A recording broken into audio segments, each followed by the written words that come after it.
warahmatullahi wabarakatuh. Sobahul khair. Kaifa halukum? Baik. Hayya nabda dasa fi hadzal yaum kalimatul basmalah. Bismillahirrahmanirrahim.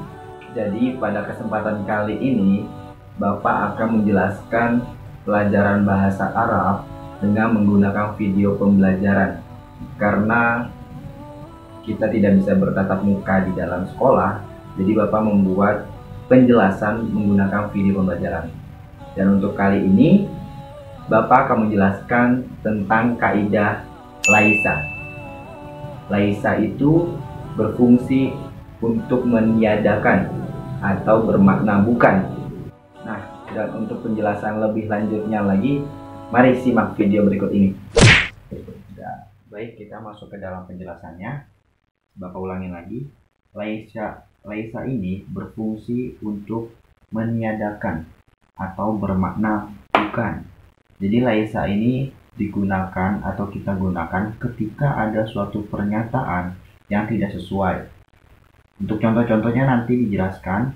Dan sekarang ada beberapa bagian atau beberapa macam laisa yang mana disesuaikan dengan isim dhamir atau kata gantinya. Jadi setiap kata gantinya berbeda, maka beda pula bentuknya. Contoh yang pertama ada lastu.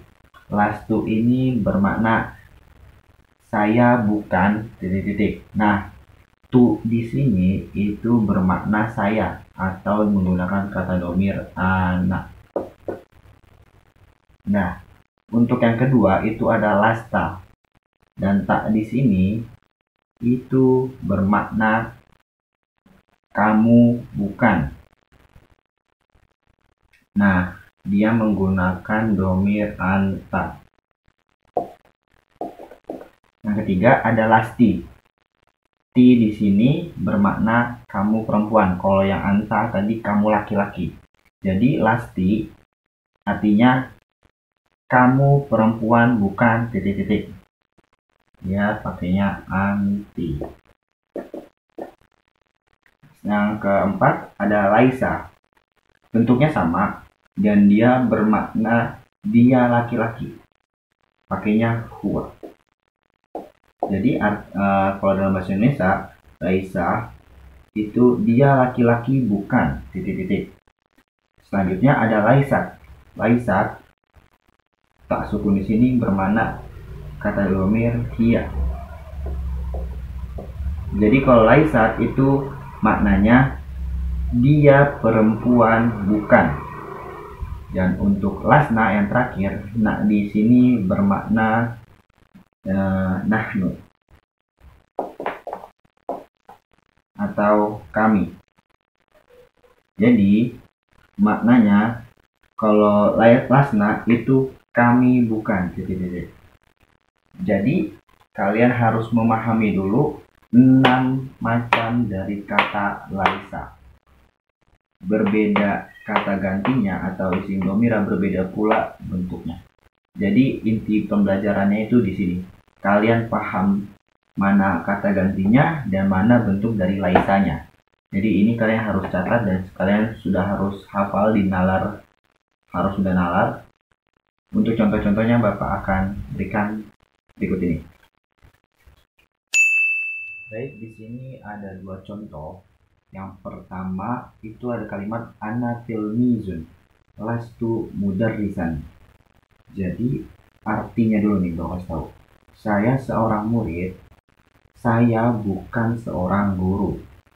Nah, di sini karena kata ganti atau isim dhamir berbentuk ana, jadi di sini kan itu merupakan suatu penegasan kan. Kalau dia itu seorang murid, bukan seorang guru. Jadi menggunakan kata laisa. Nah, karena di sini menggunakan dhamir ana, maka balik lagi ke macam-macam laisa yang tadi, ana itu menggunakan lastu. Ingat, lastu di sini bermakna saya bukan. Nah, ana tilmizun, saya seorang murid. Lastu, saya bukan mudarrisan. Mudarrisan itu guru. Jadi saya bukan seorang guru. Dan diingat Setelah ada kata laisa, baik itu lastu dan sampai yang lain-lainnya, kata selanjutnya itu harus berharokat fathatain. Jadi ingat-ingat harus berharokat fathatain. Jadi yang harus kalian perhatikan untuk menentukan laisa bentuknya yang mana, itu kalian lihat di isim dhamir yang di depannya. Kalau menggunakan ana berarti lastu, kalau menggunakan anta berarti lasta, kalau anti lasti dan lain-lainnya sesuai catatan yang tadi. Yang contoh yang kedua berbeda lagi nih.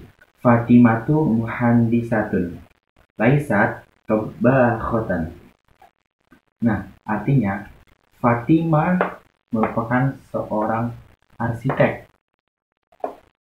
Bukan, dia perempuan, bukan seorang koki.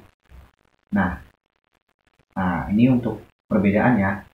Karena kalau misalnya suatu kalimat itu menggunakan nama orang atau nama orang, berarti dia menggunakan kata ganti orang ketiga, yaitu karena dia perempuan berarti menggunakan kata ganti hiya. Apabila namanya laki-laki, misalnya Ahmad, berarti kalau Ahmad itu menggunakan huwa, artinya dia laki-laki. Kalau dia perempuan. Jadi kalian jangan sampai kekecoh kalau di sini depan nama orang, berarti kalau laki-laki menggunakan huwa, kalau perempuan menggunakan hiya. Nah, untuk menggunakan laisanya berarti menggunakan, kalau hiya berarti menggunakan laisat. Artinya dia perempuan, bukan. Intinya yang kalian harus pahami di kata ganti dari laisanya ini bentuknya. Dia harus memperhatikan isim dhamir yang ada di depannya. Kalau kalian sudah paham di sini, kalian insya Allah bisa mengisi bentuk laisa yang benar. Itu dia penjelasan pelajaran pada pertemuan kali ini. Bapak hanya menjelaskan beberapa materi saja. Yang penting kalian paham dan bisa mengerjakan soal-soal yang akan nanti diberikan. Dan untuk penjelasan yang lainnya, Bapak juga sudah sediakan foto ataupun materi-materi yang ada di buku Bapak fotokan, dan juga beberapa kosakata yang mungkin bisa menambah pengetahuan kosakata kalian dan juga bisa membantu kalian dalam mengerjakan tugas yang nanti Bapak kasih. Dan insya Allah nanti setelah kalian sudah nonton video ini dan kalian sudah mempelajari kosakata ataupun catatan-catatannya, kalian juga boleh mencatat di rumah di buku tulis kalian masing-masing. Nah, untuk tugasnya nanti Bapak menggunakan quizzes seperti yang kita sudah gunakan biasanya. Jadi nanti Bapak akan meng-share linknya. Kalian isi tolong dengan nama lengkap dan juga kelasnya ya. Nama lengkap, jangan nama samaran ataupun nama panggilan lainnya. Soalnya ini akan dijadikan laporan. Setelah itu nanti Bapak akan laporkan kepada wali kelas masing-masing. Mungkin cukup sekian pertemuan kita ataupun pelajaran kita kali ini. Mudah-mudahan bermanfaat bagi kita semua. Kurang lebihnya mohon maaf. Billahi fissabil haq fastabiqul khairat. Nahtatim bil hamdalah. Alhamdulillahirabbil alamin.